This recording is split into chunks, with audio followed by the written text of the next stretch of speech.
अस्सलाम वालेकुम एवरीवन, मैं हूं शेफ़ मारिया और आज मैं आप लोगों के लिए बहुत ही मज़ेदार सी तवा कलेजी की रेसिपी लेकर आई हूं। तवा कलेजी किस तरह से नरम और मुलायम बन के तैयार होगी और साबुत कलेजी को किस तरह से साफ़ किया जाता है और उसको किस तरह से हम कट करेंगे वो भी मैं आपको तरीका बताऊँगी। बहुत ही आसान तरीके से बनाना बताई है ये कलेजी की रेसिपी, जो कि मिनटों में बन के तैयार हो जाएगी। इसको बनाना भी काफ़ी आसान है। इस ईद पर आपने इस रेसिपी को ज़रूर ट्राई करना है। आप उंगलियाँ चाटते रह जाएंगे, घर वाले आपके इम्प्रेस हो जाएंगे क्योंकि ये बनती ही इतनी मज़ेदार है। तो चलिए आइए वीडियो स्टार्ट करते हैं।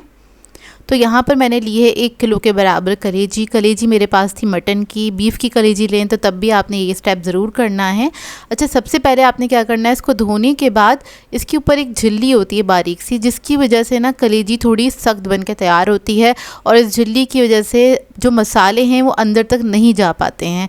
अगर आपने टेस्टी मज़ेदार सी कलेजी बनानी है तो आपने इस झिल्ली को हटाना है और इसके ऊपर कुछ वेंस होती हैं तो वो भी आपने कट कर लेनी है। ये झिल्ली बहुत आसानी से हट जाती है, देखें बहुत आसानी के साथ अब इसको हटा लेंगे। लेकिन इसको अगर आप हटा के बनाएंगे तो कलेजी बेहद मज़ेदार नरम और मुलायम बन के तैयार होगी। तो सबसे पहले मैंने क्या किया था, इसको कलेजी को मैंने धो लिया था। धोने के बाद आपने इसको इस तरह से हटा लेना है। ये देखिए कितनी आसानी से रिमूव हो रही है ये। और दोनों तरफ होती है, मतलब कलेजी जो है पूरी कवर होती है झिल्ली के अंदर, तो आपने दोनों तरफ से हटानी है कलेजी। जब ये झिल्ली हट जाएगी उसके बाद आपने इसके छोटे छोटे पीसेस करने हैं, क्योंकि हम तवा कलेजी बना रहे हैं और कलेजी का जो कुकिंग टाइम होता है वो कम होता है। तो आपने बहुत ज़्यादा बड़े साइज़ की बोटियाँ नहीं करनी है ताकि एक ही टाइम में अच्छे से पक के ये तैयार हो जाए। तो देखिए मैंने छोटे छोटे से 1-1 इंच के पीसेस करे हैं इसके, कुछ इतने इतने से। इस सब को मैं कट कर लूँगी। अब इसका मसाला बनाने के लिए हमें चाहिए होंगी हरी मिर्चें, तकरीबन 7 से 8 अदद ली हैं मैंने, और लहसुन लिए हैं। लहसुन के जवे हैं मेरे पास तकरीबन 15 अदद। एक पूरी पोथी ली थी लहसुन की, इसको मैंने छील लिया था। इसको हमने चॉप कर लेना है। तो देखिए इसको आपने बिल्कुल बारीक चॉप करना है। बारीक चॉप हो गई है, इसको हम ऐड कर देंगे कलेजी के अंदर। हरी मिर्ची या स्पाइस लेवल आप लोग अपनी मर्ज़ी के मुताबिक रख सकते हैं, कम या ज़्यादा जैसे आपको पसंद हो।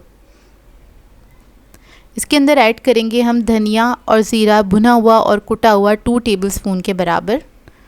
कुटी हुई लाल मिर्च ऐड करेंगे 1 टेबलस्पून।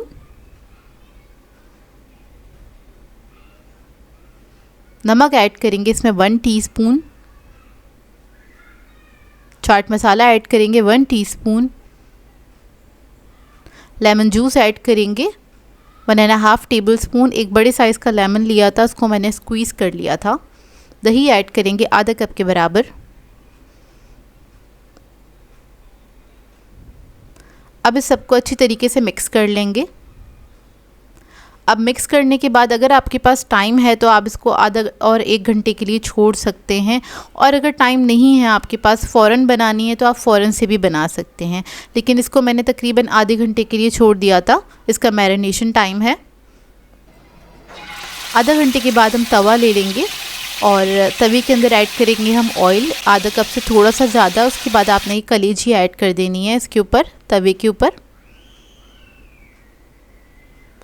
तो ये सारी कलेजी मैं इसी के ऊपर ऐड कर दूंगी। उसके बाद आपने आहिस्ता आहिस्ता से इसको मिक्स करना है।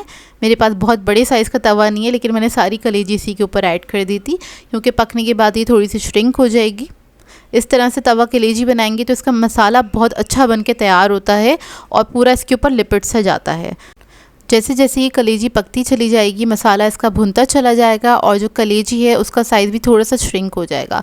बस आपने इसको इस तरह से मिक्स करते चले जाना है। मीडियम फ्लेम पे हम इसको कुक करेंगे, ज़्यादा हाई फ्लेम पे नहीं कुक करेंगे। बस इसी तरीके से मैं इसको मिक्स करती चली जाऊँगी और ये कुक होता चला जाएगा। इसको पकने में ज़्यादा टाइम नहीं लगेगा, 15 से 20 मिनट लगेंगे। बस इतनी देर पकाया है हमने इसको जब तक जो ये मसाला है अच्छी तरीके से ड्राई नहीं हो गया। तो देखिए मसाला जो है हमारा अच्छी तरीके से सिमट चुका है।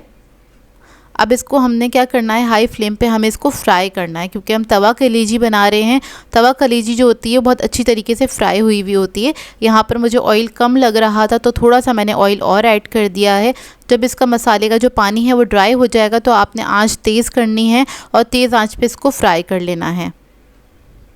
ये देखिए इस तरीके से बस इसको मैं फ्राई करती चली जाऊँगी जब तक इसके ऊपर एक अच्छा सा कलर नहीं आ जाता। तो देखिए फ्राई हो गई है। ये मसाला भी बहुत अच्छी तरीके से पक गया है, मसाला भी बहुत अच्छे से फ्राई हो जाएगा इसका। इधर मैं आपको कट करके दिखा देती हूँ। कलेजी जो है हमारी गल चुकी है, बहुत अच्छी जूसी बन के तैयार हुई है। आखिर में इसके ऊपर ऐड करेंगे हम हरा धनिया। आप लोग चाहें तो हरी मिर्चें भी ऐड कर सकते हैं। तो देखिए बेहतरीन तवा कलेजी बनके तैयार है। बनाना भी इसको बहुत ही आसान है।